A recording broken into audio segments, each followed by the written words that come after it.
ప్రకాశం జిల్లా కలెక్టరేట్ ముందు కార్మిక సంఘాల నాయకులు చుండూరు రంగారావు ఆధ్వర్యంలో సంయుక్త కిసాన్ మోర్చా నాయకులు పలు కార్మిక సంఘాలు కలిసికట్టుగా కలెక్టరేట్ ఎదుట ధర్నా నిర్వహించారు. ఈ సందర్భంగా కన్వీనర్ సంయుక్త కిసాన్ మోర్చా నాయకులు చుండూరు రంగారావు మాట్లాడుతూ రాష్ట్రంలో ఫ్యాక్టరీలు కార్మికుల కృషితోటే ముందుకు పోతాయని, ఎన్డీఏ ప్రభుత్వం కార్మికుల్ని ఫ్యాక్టరీల్ని ప్రలోభాల పేరుతో ప్రైవేటీకరిస్తుందని ఆయన ఆవేదన వ్యక్తం చేశారు. ప్రధానమంత్రి ఫ్యాక్టరీలను పెట్టకుండా కార్మికుల చట్టాలు లెక్క చేయకుండా ప్రైవేటీకరణకు పాల్పడుతున్నారని చుండూరు రంగారావు ఆవేదన వ్యక్తం చేశారు. పోరాటాలతో సాధించుకున్నటువంటి కార్మిక చట్టం రద్దు చేయాలి. లేబర్ కోడ్లను రద్దు చేయాలి. 4 లేబర్ కోడ్లను కాపాడుకుందాం విశాఖ ఉక్కుని.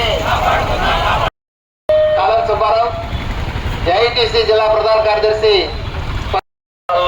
4 కోడ్లుగా పెట్టింది.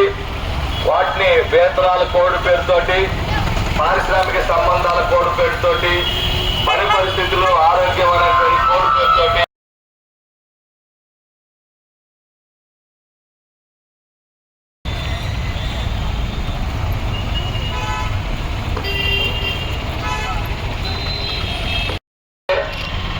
కేంద్ర ప్రభుత్వం దుర్మార్గంగా చరిత్రలో ఏనాడు పాల్గొన్నటువంటి